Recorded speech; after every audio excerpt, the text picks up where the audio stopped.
Okay, welcome to the first of these videos that I want to go through week 7 to help you work it out. Now, the coursework has been drafted, so in going through this, I will show you points of connection and discuss points of connection with your coursework. It is really, really crucial to help you and support you that you actually build this week's material, because it will help you get your head around the concept. So first of all, if you are struggling, then you need to go back to week 3 and week 5 and strengthen those particular areas.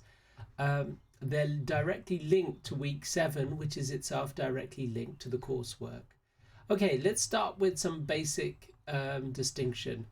And another way of expressing this client service is sometimes we call the server object the back end and the client objects the front end. So that's a language, the front end and back end, that you will see a lot going forward. So what does it mean? It means, if you look at this diagram, there's your user over here on the left hand side interacting with your console, and your console has two main objects. Should have a place where the main runs, and then a console helper type object which helps and manages the interface and also calls to the server. The server are where your data is stored, where the array of components and all this data is managed, and it creates an interface to that whole set of information. It should never have on the server stuff about the user interface inside here. So that's the point of this huge gap here. Anyway, let's roll forward. You can read this in your own time. Let's focus on the problem. So this will assume week 5. Okay, you want to manage a collection of smart lights which have been installed in a large property. We will introduce a dashboard. Now, what I'm going to do is slightly go sideways. I'm going to look at this initial solution to it, where we basically create a boolean, but I'm going to ask you to do it. What I'm going to do is actually go straight to the right way of thinking about this and rely on you to go through these worksheets in your own time, okay? Because there's material in here which will strengthen your grasp of what's going on by working through this sheet. If you're not confident, you should go through this step by step. What I'm going to do is move forward a bit, bear with me a second, is I'm going to come to the critical concept here in this sheet, what's called object responsibility, and also the idea of modeling the real world. So first of all, what do I mean by object responsibility? Object responsibility is the way that you split up. If you look at the diagram, you split up between client and front end and server or back end objects, responsibilities of each of them. If you get that responsibility wrong, you will find you will lose marks in your coursework, and actually you will break the rules of proper good practice object-oriented coding. So responsibility may be a little bit abstract at the moment, but it's quite critical. Okay, so what we're going to do is we're going to look at this problem and carefully and work our way through how we would actually code it. So you want to manage a collection of smart lights which have been installed in a large property. We will introduce a dashboard in the next video. For the moment, we want to think through how to store and manage the data. So what we're going to start with, let's scroll past all of this stuff which leads us to the critical concept, is we're going to create a smart light switch object.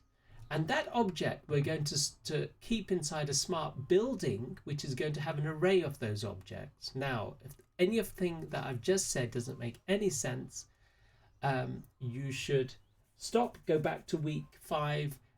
Don't rush this, because the stronger and clearer you are, the easier the coursework will be. Okay, so the first exercise is really building this smart light switch. So we'll go ahead and we'll do that. And we'll do that by, let me grab a new platform over here. So I'm creating a new project. I'm adding the create project from template because I want my main. This command line app means I have my main. And I'm going to call this smart building app. Okay, let's finish that and pop onto screen. Okay, so I've got my main. Let's open up my projects. Under the SRC folder, I have my main. Main is not such a good. I want to rename my main class to dashboard, because it's here that I'm going to display information. And there are basically several things I'm going to do inside my code. The first is to create my objects. And then I'm going to create a loop. And apologies to those who've been told that infinite loops are quite... And inside here, I'm going to display the status of my lights and request update options from console. Okay, so the basic, and let's spell that correctly. It does flag up misspellings, but it doesn't give you the correct... I've done it again. Right. Okay, so this is the basic structure of a main. It's also going to be the basic structure of the main for your coursework. You're going to create your objects, and then in an infinite loop, you're going to keep on displaying them on the screen, and from there you're going to give a bunch of menu options which are going to request changes to the object. So essentially that is it. So we really do need a console helper. I'm going to call mine console helper. Okay, and what I'm going to do with my console helper, what I will do is, you should have this. You will be expected to build your own, and you'll get points for it in your coursework. So I'm not going to spend any time inside this. I'm just going to quickly go and grab some code from before, and as and when I need it, I'll build it up. Now I'm not going to do everything inside here, because that's really for you to do, and the console helper is a concept that we've done quite a lot of. Right, so let's just say that we've got some integer, let's say info. Prompt is probably not the best word here. Info is probably better here. Right, let's just change that to info. I should have refactored it, but it's relatively straightforward. So I've just got a couple of out statements. I've got a get int, and that's just doing what it says, receiving an int. And why am I doing that? Because I'm going to try to encourage integer input for your coursework as well. You will notice, and I'm going to do a get string as well. So we create the same thing, and we don't do the next int down here. We do dot next line. Okay, and return, and that's not returning that, that's returning a string. Okay, should be happy. So I've got two input requests and two output. That's fine. Obviously this is basic because you're building this yourself. You should have a full console helper. Now please note that you will get points for it in your coursework. So in order to use my console helper, I'm going to create the object. Right, so we do console helper, and I'll call it console, and I'm going to, it hasn't really helped me properly. There we go. That console helper is going to be responsible for displaying stuff and requesting input. Okay, so if I want to display the status of my lights, well, I need my server objects first of all. So there are two main parts to the server object for the Smartlight problem. The first is the Smartlight switch object, and here I state what's required. So let's have a go. It's got a status and a location. I won't do the room. I would encourage you to, because that's, again, something that will appear in your coursework. Let's create the Smartlight switch.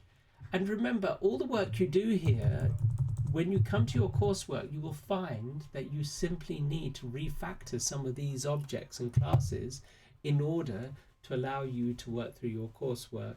So let's continue.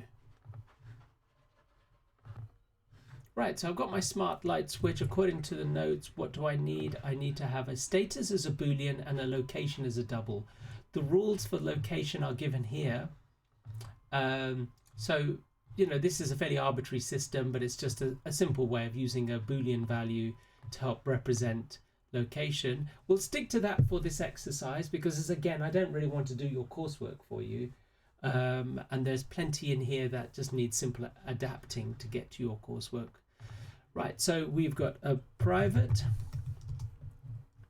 Boolean, and we are going to call it status.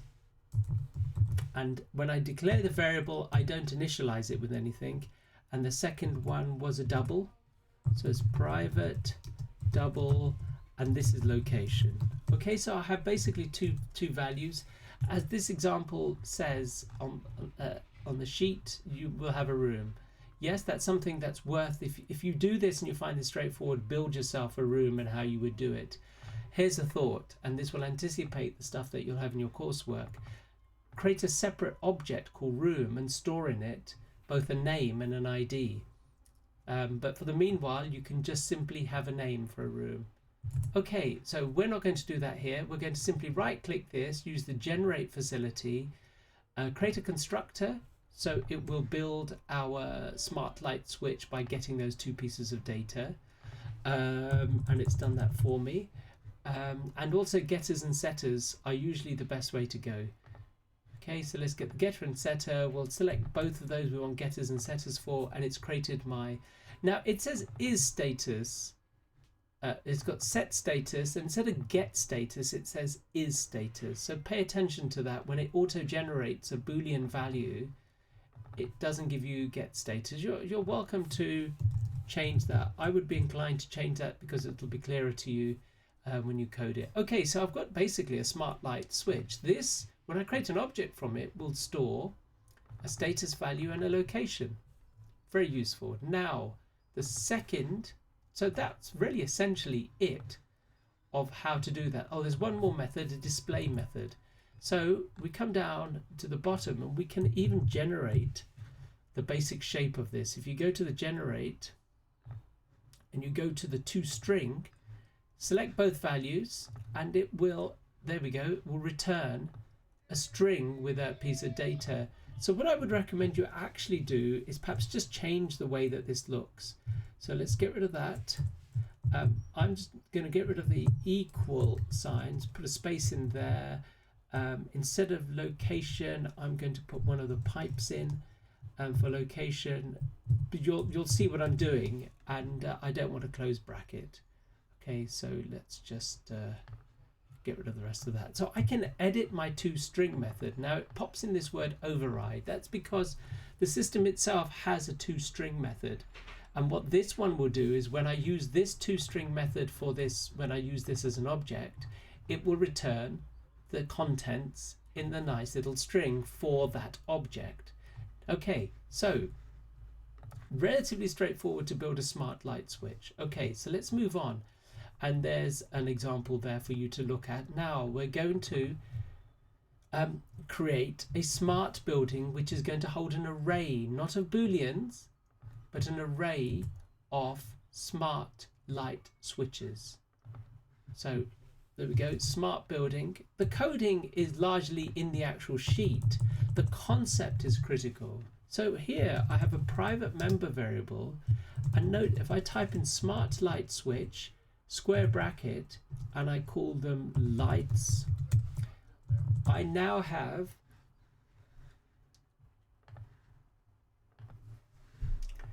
a private array of this object. Okay, now that's quite a big step, and that is the crucial step for your coursework. This smart building, it basically is a manager class, and it manages an array of these objects. Each of these objects has two values, has get set and location and toString.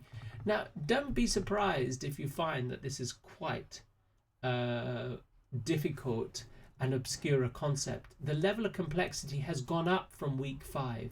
If you're unfamiliar with what I've just done here, what I would recommend you do is go back, stop this video, go back to week 5 and make sure you understand how a normal integer array works.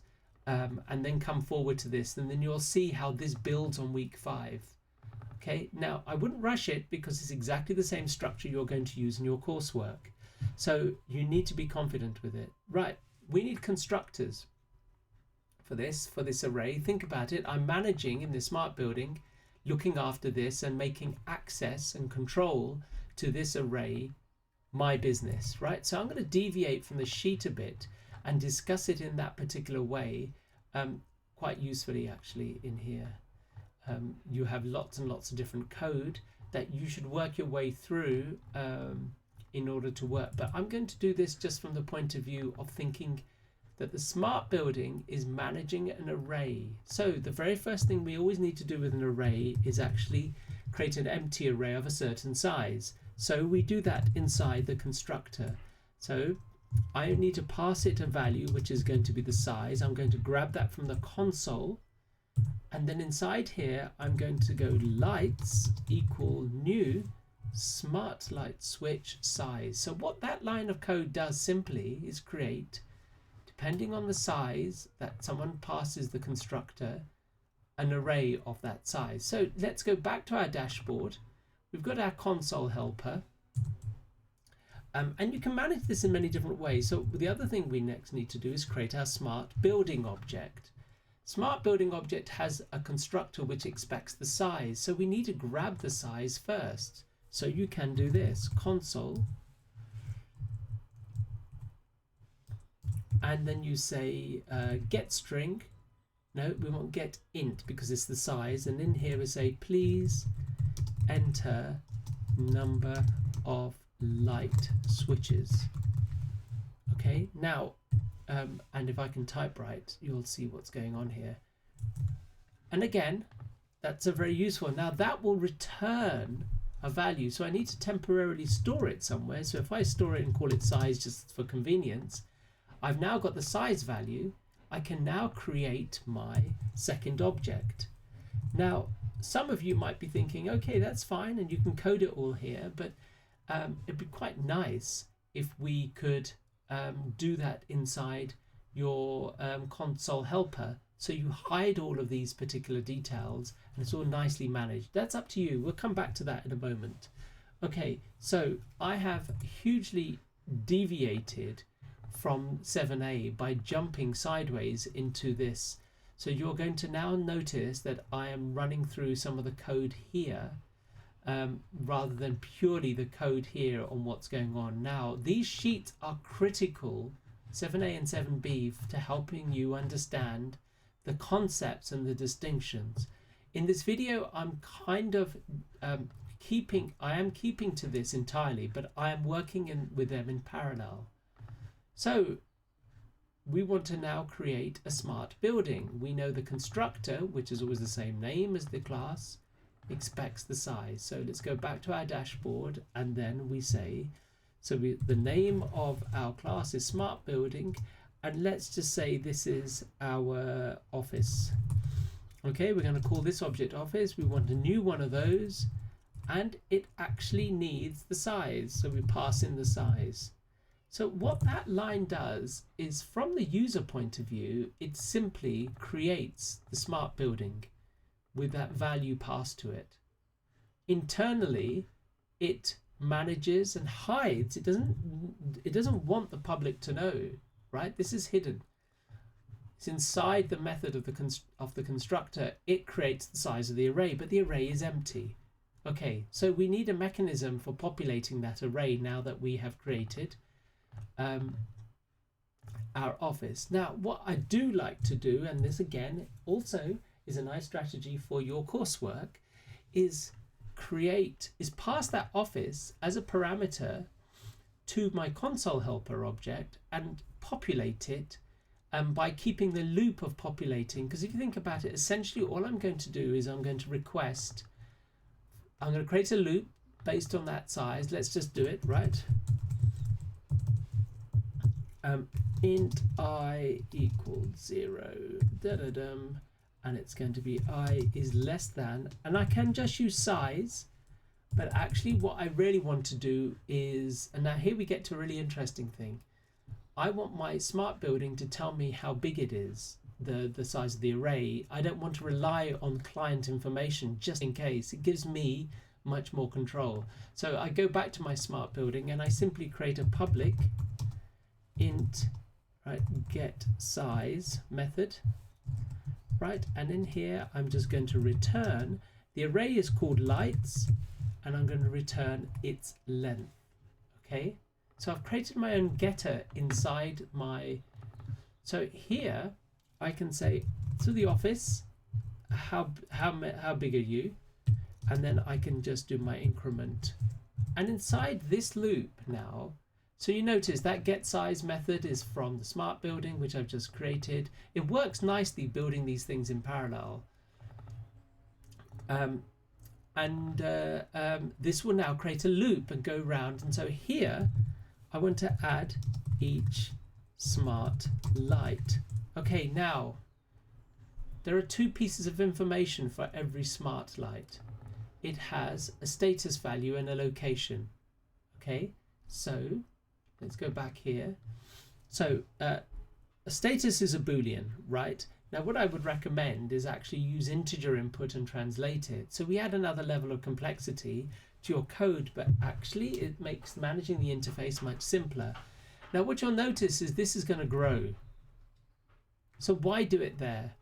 Why not instead go to your console helper, create a method, public, doesn't return anything, but just call it populate smart building. You pass it the smart building, right, reference, and then you can call it home, it's convenience, and then inside here you can do, not get size, you can do all of this code. So if I just cut that from here, drop it into here. Oh, I called it office, sorry, office. Okay, so now I can hide all the complexity, and simply in my dashboard I just simply say office dot, no, not office, sorry, it's the console that I'm passing it to, my mistake. And the method is populate smart building. In order for it to work, I need to pass it a reference to the object I have just created there. That single line in my dashboard is all I need to do to populate it. All the work is hidden from view here, so it helps manage the complexity. And in here I can break this problem down into as many pieces as I like, and this object will populate it. So as I said, I need to get integer input, right? So we need to get inside the loop, we need to get the status of a light, we need to get the location, and we need to pass that to the smart building, and inside the smart building it will build a smart light switch object and add it to the array. Okay, so let's break it down. Get the status, it's a Boolean.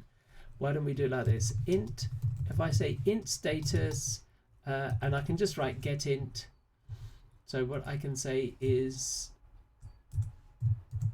please enter status, and this is a simple strategy. Enter 1 for true,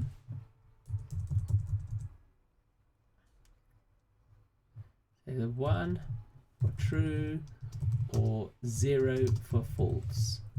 Okay, now by doing that we just need a simple conversion. So what we do is we can create a separate method, and private, we don't need the world to see it, and we're going to return a Boolean and we're going to convert. Okay, and in there we're going to pass it an integer value, and we're going to convert it. And there are only two values I'm interested in, so I will ask, and you could do it as a switch statement. I'm going to do it as an if statement. So if the value, the integer value is 1, then return true. Okay, so if that works, then it will return true. Otherwise, just simply return false. And the advantage of this convert function is that it only looks for 1. Any other value, if by accident you press 5, 6, 7, 8, it would return false. You might want to do it logically the other way round. and only force it to say check for if it's false. If the value, what's wrong with that? Okay, it can be collapsed, we won't worry about that. And then otherwise just return true. So basically if you enter 0 at the interface here, right, then it's false. If you enter 2, 3, 4, so what you could say, enter 1, enter 0 for false, or any other number for true, and this conversion function will work. So then what you do is we want to, now I'm breaking this down into steps to understand the concept. So I'm going to take Boolean status, which is the actual value we want to pass, get the convert function I've just built and pass it that status. And what that will do is get confused because I'm using the same variable name. So let's call that status int status, right? And we'll pop it into there, or even in status, whatever you call integer status, i.e., right, in the form of an integer, just to help distinguish it. It's not brilliant, and you might want to think about that naming convention so it's clear to you. Now here it's this is a hidden in the populate smart building, so it's hidden. So that gives me my first value, right? So if you look at the Smartlight switch, it has a status and a location. So how do we get the second one, the location? Same thing, we say double, and this time we can just say get. Now we don't have a get double method, so we jump up here and we create a double method. So it's public double get double. We want a string prompt again. Now you might think, why am I typing it? Why not just grab the get int and simply just edit it? That's the fastest way to do it. Right, so we go double, that's going to be the same. The name is going to change to get double. It's not going to return it. It's not going to request an int. It's going to request a next double. And now we built it very, very quickly. So let's go down here, back here, get double, and then in here we are going to say, please enter location. And really, you should really explain double format, etc., etc. Right?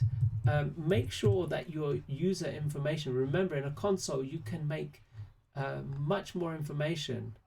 So for example, you can have things like this: private string, what is it, get location text. Right? Now have a look at this idea here. In here, if I just return, and here I can have a much longer statement. So I can say this, rather than worry about squeezing it all into that line. Right, let's cut it from there, let's pop it in here. And here I can build the line up over several lines, right, to help me. Please enter location, you must, etc., etc., right? So we can, and then we grab this get location text, and instead of the double, the text here, I just call that private method. And it's private because it's internal to this. So you see, it helps manage a much more complex, and this could be a paragraph if I wanted it to be. So this is a very good strategy in making your user interface clearer and you feeling no pressure just to squeeze everything into one line for a get int call. And so by creating a get location or a get whatever, it helps make your code better. Okay, so now we have the two pieces of information. We need to pass that to the smart building. But currently the smart building only has a constructor and it has no method to do it. So now we've got to think about the logic of our backend. The worksheet helps you think it through. What we're going to do is we're going to artificially create an index. And this index value, and that should be an integer, this is going to increment every time. It's going to be set, when we create the object, we set it to 0. Okay, but whenever we add an item, we increment it. So it always adds to the lights array to the next available space. Obviously there's a risk because we need to make sure it doesn't exceed the boundary and fly off the end. So let's create a public, it's not returning anything, let's call it append, because that's technically what we're doing. And we've got two values. We're passing it a Boolean status, and the second value we're passing it is double location. Notice, and it's really crucial because this is a point in the coursework as well, I do not create over here in my populate smart the object of the smart light switch and pass that to the smart building.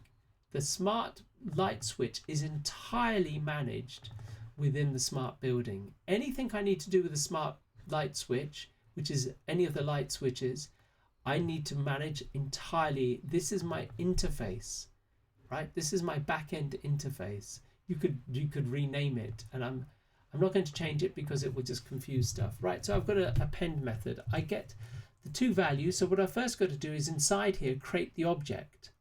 So I do my object routine. Smart light switch, let's just call it light. Doesn't matter what we call it. And it's going to be a new smart light switch. And it has, if you look at the constructor for the smart light switch, it has a Boolean status and 2, and then it will create the object, right? There it is there. Let's go back here. So we pass in status and location. So internally within this append method, I create my object. I then need to add it to my array. Now, if any of this is starting to confuse you, you should go back to week 5, because week 5 concepts are identical.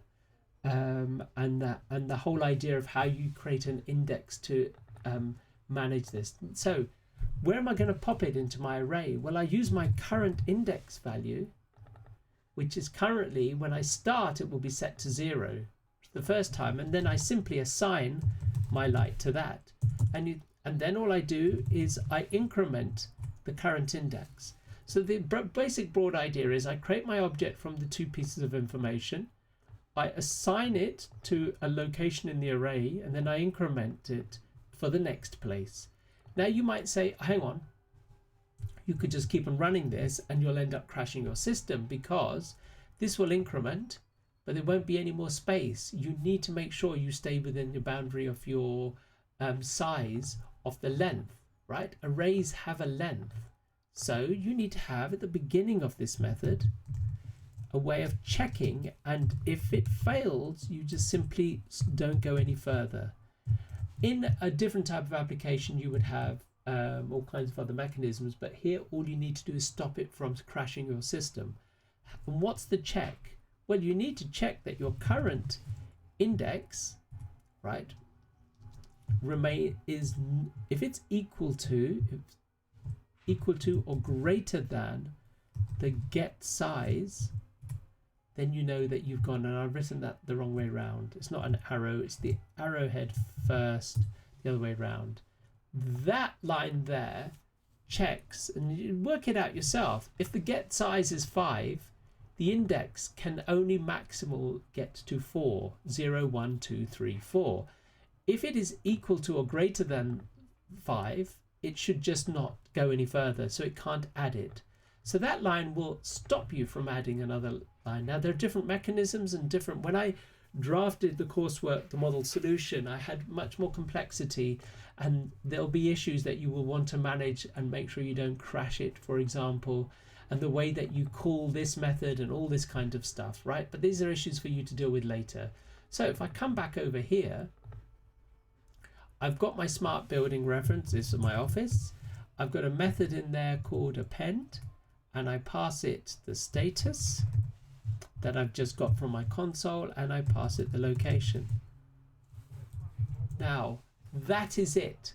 That's all that is required. Now, one of the questions that students regularly ask is, what about bad input? It's a point of the coursework that it's assuming good input. Okay, so we are not expecting try-catch blocks. In fact, exception handling is not required for this particular coursework. Pay attention to the constraints when you see them in the coursework, okay? So the gist of it is pretty much what I've shown you. Right, so now I've populated. Let's come back to our dashboard. So that's it. That's all it requires to populate and to initialize my object. So I'm now ready to display what's inside and what's been populated, and create a menu option for the user to enter updating a particular light. So let's think through the process of switching one particular light on. So we've got a couple of issues. How do we know where that light is, right? So currently it only has a status and a location. So the location in this example we're assuming is unique, right? Now it's not hard coded to be unique, because if you look at when I append, let's just go back to my smart building. When I add, I don't check that another light, when I create the object, before I do that, I don't check that location is unique. And what I should really do is have a method in here which goes through all the items up to the current one which have been added and make sure they don't share the same location. Now that way we'll force this location value to be unique. That's a very good strategy. So let's think it through. But what we'll do is we create a separate method. Always create a separate method. It's a private one.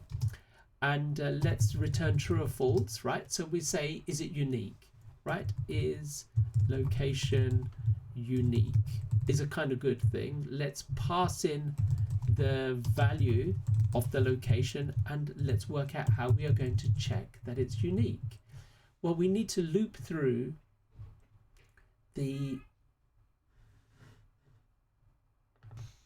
Excuse that very brief interruption. My internet's just been switched off and I had to just go and sort out a few things. Right, so let's just quickly recap where we are. Yes, we're going to check about location being unique. So I've created a separate method. Now this is a very good strategy. What I'm trying to demonstrate in this video is also a strategy of how you can code. When you think, oh, I need to do this or I need to do that, creating a small private method inside the various classes is a neat way of doing it. Then you don't overcomplicate your code. So what's the logic of this is location unique? As we were saying, well, the current index could be anywhere from, as long as it's less than the length, but it could be anywhere up to the length. So we don't want to go all the way to every single item, because when you create an empty array, it tends to populate it with the value 0. Well, actually these are light objects, so they wouldn't really have anything in them, but they might crash. So let's use the current index and loop. So we create a loop. Let's think it through. Int I, we start at 0 item. As long as I is less than or equal to the current index. Now, is that risky? That's a question that you need to think about.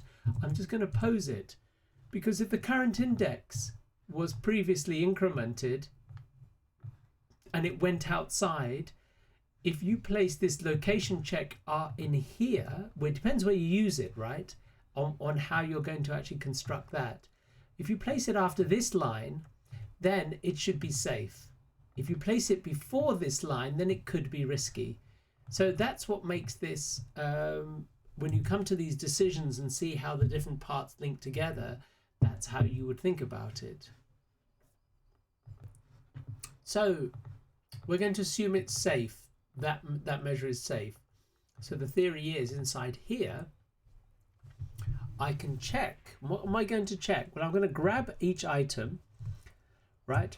And I'm going to ask, so if lights I equals a location, thank you very much, tab 9, then actually, what's wrong with that?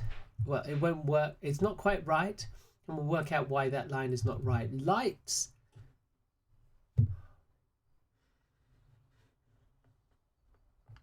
Okay, my electricity just cut then. I have an electrician working in another room, so apologies for that sudden screen going blank. Okay, we were saying, well, what's the problem with this line here? We pass in the location and we check it against each object. Hang on, you say, that's the object. That's a Smartlight switch object. That isn't giving me the location. I actually need to press dot and I need to ask it for its location and compare it to the location I'm passing in. Now that's quite a crucial and critical step, very easy to get confused with. And as I was saying, that's quite a complex concept. So let's just make sure we don't rush over it.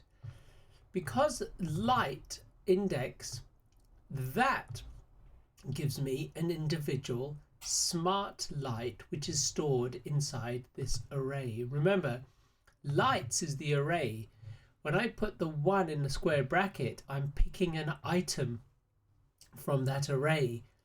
Now, because it's an object, it's a smart light switch object, I can access the details of what's going on inside that object using these methods here. Now, that's quite, as I do say, that's quite a critical concept, because you can't simply compare what we had before. You can't simply just grab each item in the array and compare it to some value you're passing in, because it can't compare the object, the Smartlight object, with a value. Now that, I don't know if that really actually helped what I just said. But I do recognize that this is an area that some of you may find particularly confusing and particularly abstract. So we're going to continue. The screen might go blank. If it is, I'll pause the video and continue. And we're having work done, and the internet and electricity is being cut off at different times. And it's quite a big step. Anyway, let's go back to the concept. I'm comparing the incoming location to see if any of the previous lights has the same location. If it does, then I want to return, as soon as I spot one that matches, I want to return false. Okay, the logic here is that if my incoming location matches one, then I want to say, no, it's not unique. If I go through my whole loop and I never enter that and I never find a match, then I can actually at the end of that return true. That means that I have got a unique location. Now this method should help me enforce uniqueness. So let's grab it and pop it in. So first of all, we're checking if we haven't exceeded. Then we want to also do this. If is location unique, right? If so, if it's true that the location is unique, then that's fine, we can continue. If it's not unique, right, it's return false, and we need to put a false sign in front of it. We need to just return and not allow you to add. Now that's not that helpful on its own, and I need to explain that bit there, because I'm returning a false. You got to get the logic of this the right way round. If I said is location, if I renamed it and said already taken, that's kind of a little bit clearer, isn't it? If it's already taken, if I find a match, then it means, yeah, that kind of gets more confusing. I'll leave you to debate this, because you're going to have similar concepts and debates, but all you need to do to make this one work is you put a not, which is an exclamation mark, in front of the method, which reverses the value you get back here. And I'll let you think about how that works. But that line essentially stops you from adding non-unique locations. So the only problem here is that my console won't know. Okay, so one of the ideas here is that you have a Boolean, or you could create a set of returns out of here. And there are clever ways of doing it. You can store a value. You can do this. Let me show you. And this is probably a good mechanism to learn. This is again, we can create a Boolean, right? So the idea is that those return false. Okay. And then if it all processes properly, it simply returns true. So now my client has the option of getting a true or false to see if it was successful. What we're missing is some information. So what we can actually do is we can add a private piece of data, string data, and let's just call it message. Let's initialize it in our console to an empty string. And let's get a get method for it so we can get hold of it. So let's say public string get message, right? And then all we're doing here is just returning the message value. Okay, so now we have a nice mechanism. There's a string, we're going to store a message, we're going to get the method to grab it back, right? And in here, if we return false, we're going to do something. Before we return false, we're going to set our message to exceeded upper bound is the message, right? Then you return false. Here, for this one, we want a message which says location is already taken. Okay, so now we have a way of, when we try to add, we've added this messaging system, right? And we've got a way of accessing the message. So when we come back to our console, let's use it. I try to append it. Now, here's interesting, because at the moment it's just running, but now I know that it is returning true or false. I can store a kind of success value, right? Now, what I want to do is, again, I want to, based on that success value, I want to pop the message up. So what I want to say is if the success message, if it's false, so if it's not, then I want to display. So what's my display? Is it print? No. What's my display language here? It is out. Okay, out. Come back here. So I do out, and then I say to my office, get the message. What's the message?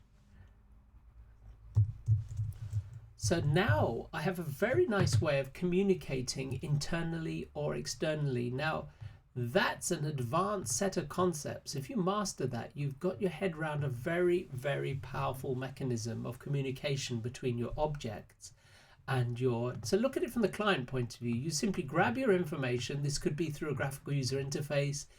You then try to append it, and append returns true or false. If it's false, internally it stores a message of the reason it's false.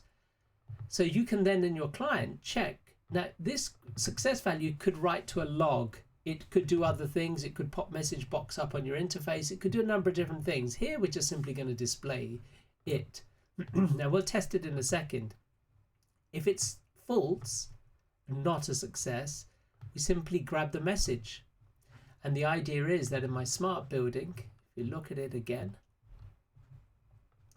if it's too big, it'll tell you it's gone out of my bound. That's how I set my message.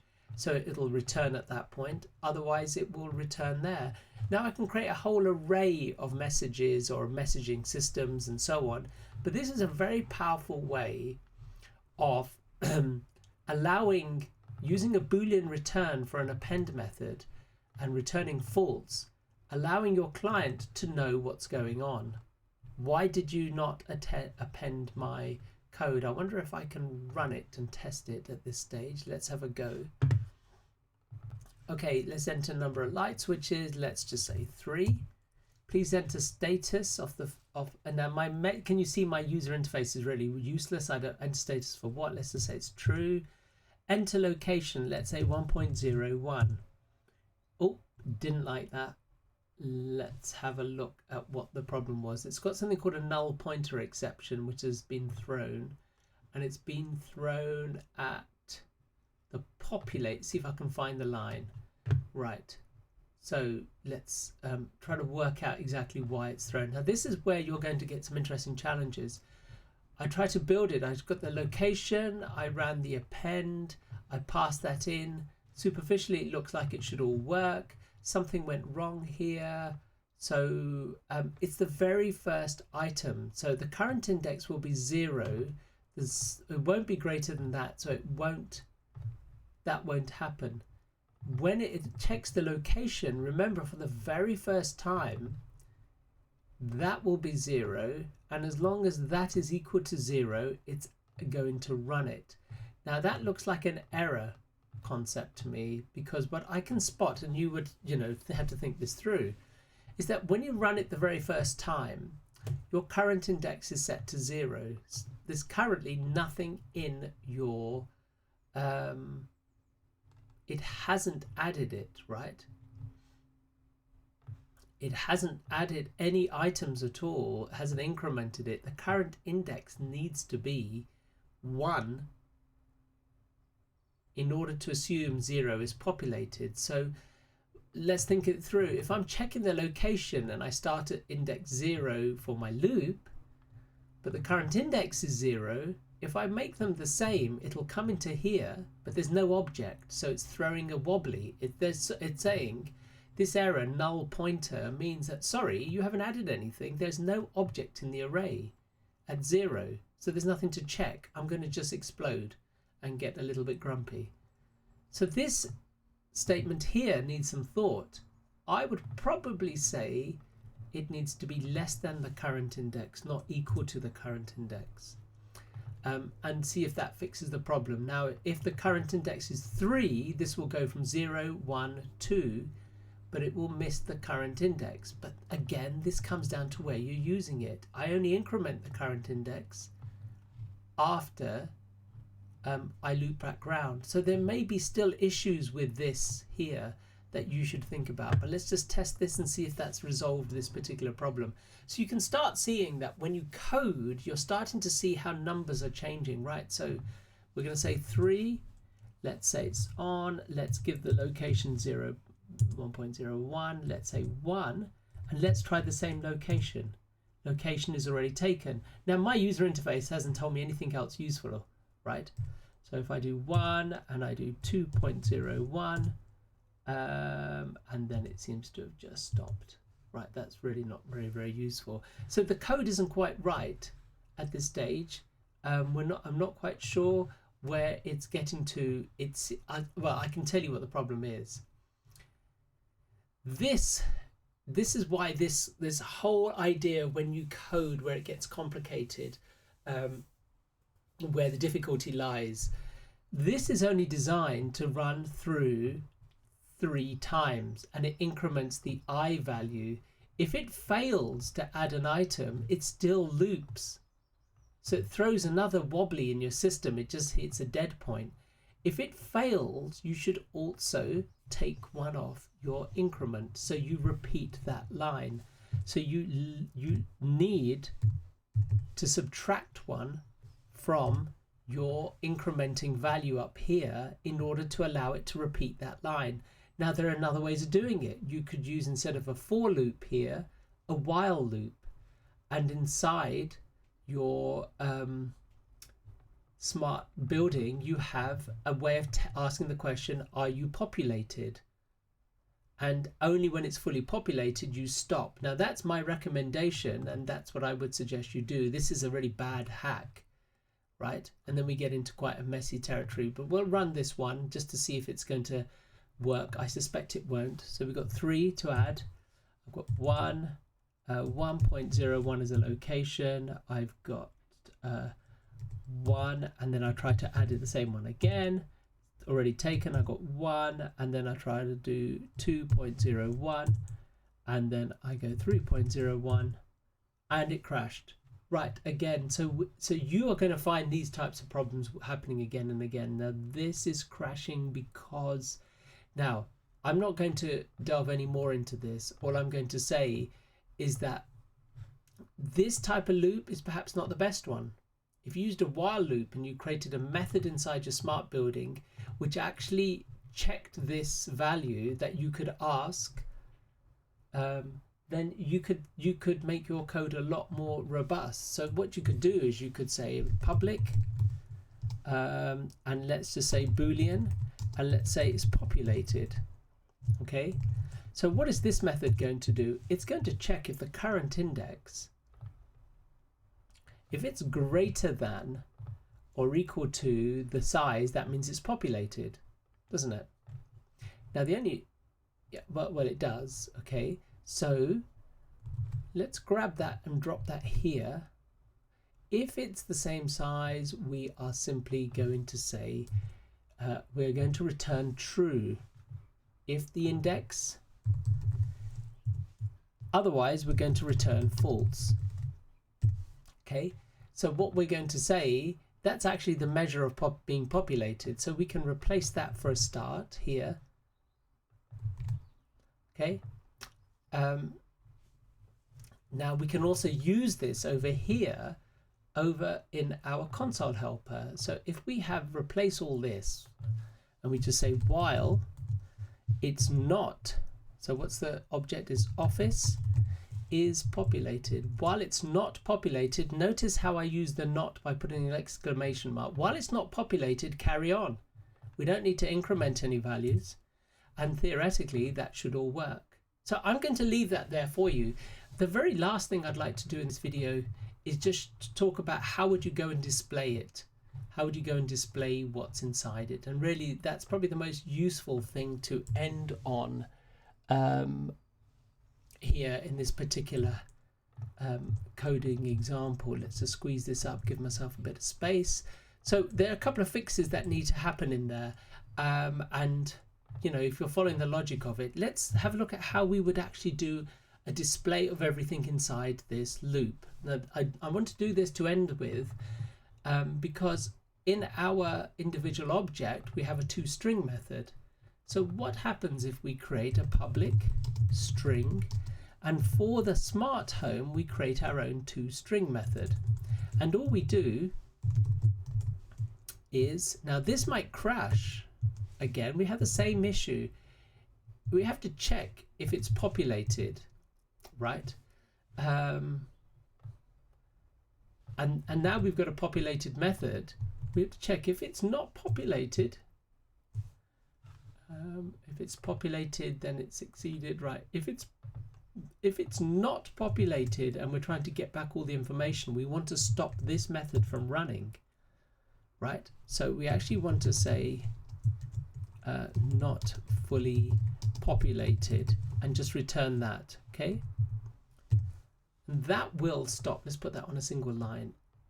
This is the kind of logic that tightens up your code. So it means that if we're going to try to display everything inside it but it's not fully populated, this will stop me from crashing my system. If it is, we're going to assume it is, right? So we're going to do this.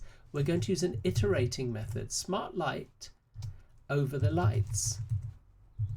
That will select, that loop will iterate over the whole array, pick each light out, and all you really need to do is this. I'm not going to use a string builder, and that's something for you to explore. All I'm going to do, which is concatenate for each light. I'm going to call its toString method. Where'd it go? Where'd it go? toString method, and possibly pop a space in, right? Let's do that. Let's pop a space in. There we go, just to help separate out each of it. So that's going to do something like display it all, combine it all, and then at the end, outside of that loop, I'm just going to return that. So that should be the basic form, and there are examples in the 7a and 7b to help you work this out. This is not, I don't believe it's in there, so it's worth looking at this populated method and the concepts here. And I'm going to draw this video to an end. There are things to fix, but you have got to be clear what you're coding. You can learn to breakpoint, but the complexity isn't high enough really to get lost in endless complicated code. The trick here is to think logically, right? If you're trying to display everything in your array but it's not fully populated, you don't want it to display the partial contents. There's no point in that method. But you might argue, yes, there is a point because it can be a check on the way. But is there any logic to that? Remember, we are not building this solely for a dashboard. In your coursework, it is a prototype application. So you've got to think about the methods that would be the most useful if you didn't have a console at the front end, although you're going to build it with a console. Now that might just confuse you, so you can ignore what I've just said. I hope that video has given you somewhere to go and spend some time coding before the coursework is issued, and it will also support you with your coursework.